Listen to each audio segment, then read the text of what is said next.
ഈശോമിശിഹായ്ക്ക് സ്തുതിയായിരിക്കട്ടെ. നല്ലത് ചെയ്യുന്നില്ലെങ്കിൽ പാപം വാതിൽക്ക് തന്നെ പതിയിരിപ്പുണ്ടെന്ന് നീ ഓർക്കണം. അത് നിന്നിൽ താല്പര്യം വെച്ചിരിക്കുന്നു. നീ അതിനെ കീഴടക്കണം. ഉൽപ്പത്തി പുസ്തകം 4-ാം അധ്യായം 7-ാം വാക്യം. നമ്മുടെ ജീവിതത്തിൽ ഓരോ നിമിഷവും പാപത്തിൻ്റെതായ പ്രലോഭനത്തിൻ്റെതായ മേഖലകളുണ്ട്.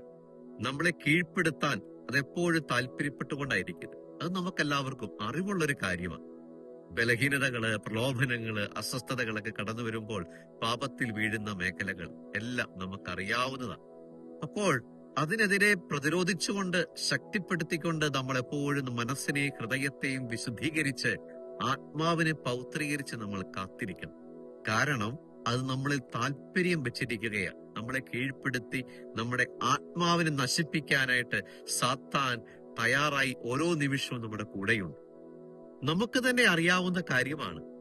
ഈ പാപം നമ്മളെ കീഴ്പ്പെടുത്തി കഴിഞ്ഞാൽ നമ്മുടെ ജീവിതത്തെ നശിപ്പിക്കും. നമ്മുടെ ബലഹീനതകൾ നമ്മളെ കീഴ്പ്പെടുത്തുമ്പോൾ നമ്മുടെ മനസ്സും ഹൃദയവും അസ്വസ്ഥമായി എപ്പോഴും നിരാശയിലേക്ക് പോകാൻ സാധ്യതയുണ്ട്. അതുകൊണ്ട് ഈശോ നൽകുന്ന വാഗ്ദാനം ഇതാ, അവിടുത്തെ സ്നേഹത്തിൽ വസിക്കുക. കാരണം ഈശോ വന്നത് ജീവനുണ്ടാകാനും അത് സമൃദ്ധമായി ഉണ്ടാകാനും വേണ്ടിയിട്ടാണ്.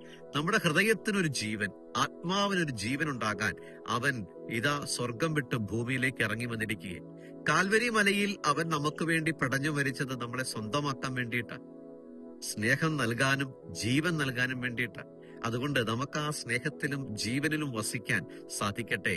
പാപത്തെ തോൽപ്പിച്ച് അതിനെ കീഴ്പ്പെടുത്തി ക്രിസ്തു സ്നേഹത്തിൽ വസിക്കാൻ നമുക്ക് സാധ്യമാകട്ടെ. ഈശോ നമ്മളെല്ലാവരെയും അനുഗ്രഹിക്കട്ടെ.